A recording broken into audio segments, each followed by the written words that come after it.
শরীফ উসমান হাদির উপরে নৃশংস হামলার প্রতিবাদে আজকের এই প্রতিরোধ সমাবেশে সম্মানিত জাতীয় নেতৃবৃন্দ, সুধীবৃন্দ, সাংবাদিক বন্ধুগণ, আমার প্রিয় দেশবাসী, শরীফ উসমান হাদি শুধু একটি মানুষ নয়, শুধু ইনকিলাব মঞ্চের মুখপাত্র নয়, তিনি হচ্ছেন ভারতীয় আধিপত্যবাদ বিরোধী জনতার ঐক্যের প্রতীক। আজকে কেন্দ্রীয় শহীদ মিনারে বাংলাদেশ একত্রিত হয়ে বলছে, বাংলাদেশের জাতিসত্তা অখণ্ডতা রক্ষার জন্য মৃত্যু ভয়হীন চেতনার অতন্ত্র প্রতীক হচ্ছে উসমান হাদি। আমরা আজকে তার পক্ষে এখানে একত্রিত হয়েছে। একটা কথা বলতে চাই, প্রধান নির্বাচন কমিশনার সাহেবের বক্তব্যে সবাই নিন্দা করেছেন। কি করে আপনি বলতে পারলেন এটা বিচ্ছিন্ন ঘটনা? তফসিল ঘোষণার পরের দিন একজন জাতীয় সংসদ সদস্য পদপ্রার্থী বাংলাদেশের মানুষের চেতনার প্রতীককে প্রকাশ্য দুপুরে গুলিবিদ্ধ করা কখনো বিচ্ছিন্ন ঘটনা হতে পারে না। আপনি বাংলাদেশের মানুষের সংস্কৃতি, জাতিসত্তা, মূল্যবোধ সম্পর্কে যদি ন্যূনতম ধারণা থাকে, তাহলে বুঝতে হবে বাংলাদেশকে ভারতের গণতন্ত্র যারা বানাতে চায়, আমাদেরকে যারা সেবাদার বানাতে চায়, এই দেশকে গ্রাস করার পরিকল্পনার অংশ হচ্ছে হাদির উপরে আক্রমণ। এটা বিচ্ছিন্ন নয়, এটা একটা প্যাকেজ প্রোগ্রাম। আমি বিস্মিত।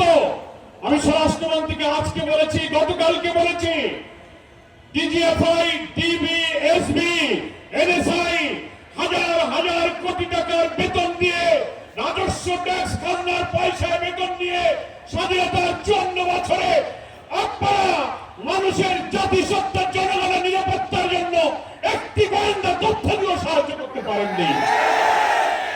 তা না হলে তার উপর আক্রমণের 2-3 দিন আগের থেকে সে বলছে আমার জীবনের নিরাপত্তা নেই, আমি নিরাপত্তাহীনতায় ভুগছি, আমি গুলিবিদ্ধ হতে পারি, আমার দুঃখ নেই, আমি গুলিবিদ্ধ হলে তোমরা বিচার করো, আমার ছেলেটাকে তোমরা দেখে রেখো। এত বড় কথা বলে মিডিয়াতে, সোশ্যাল মিডিয়াতে, ইন্টেলিজেন্স সবাই জানার পরেও তার নিরাপত্তায় গোয়েন্দা সংস্থা কি ব্যবস্থা গ্রহণ করেছে? এই যে ইন্টেলিজেন্স ফেলিওরের জন্য সরকারকে জবাব দিতে হবে।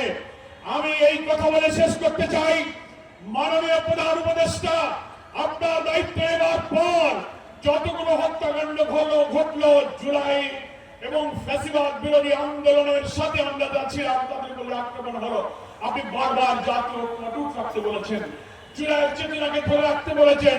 সেটা তো আমরা করছি, আমরা ঐক্যবদ্ধ, কিন্তু আপনার সরকার ব্যর্থ হয়েছে এই কারণে যে আপনি একটা ফ্যাসিবাদের অস্ত্রধারী ধর্ষকদেরকে গ্রেফতার করতে পারেননি।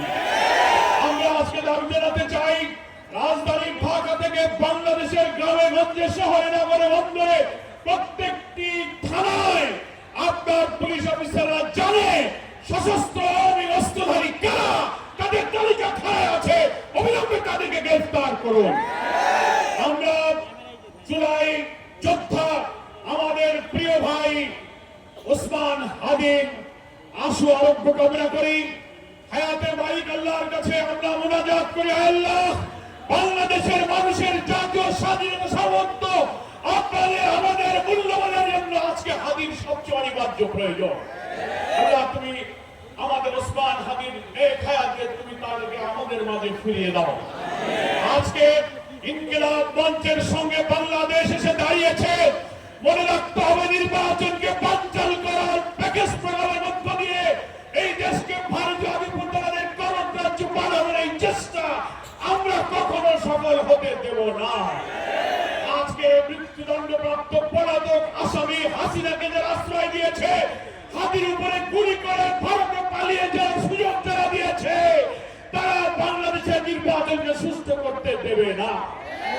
তারা হয়তো ভাবতে পারে আওয়ামী লীগকে ইলেকশনে আনো, ইনক্লুসিভ ইলেকশনের নামে, রিফাইন আওয়ামী লীগের ইলেকশনের নামে টকশোতে সুশীলরা, বুদ্ধিজীবীরা কর্পোরেট হাউসে বসে বসে যে ন্যারেটিভ উৎপাদন করে হাদির দিকে টার্গেট করলেন।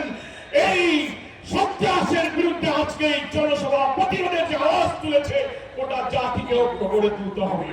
নির্বাচন বানচাল করে এই দেশকে ভারতের কলোনি বানাতে আমরা দিতে রাজি নই। আজকে কেউ মনে করতে পারেন যে আওয়ামী লীগ তো বিদায় নিয়ে ইলেকশন করতে পারবে না, অন্য কোন দলকে আওয়ামী লীগ বানিয়ে ক্ষমতায় আনা যায় কিনা এই স্বপ্ন আমরা পূরণ করতে দেব।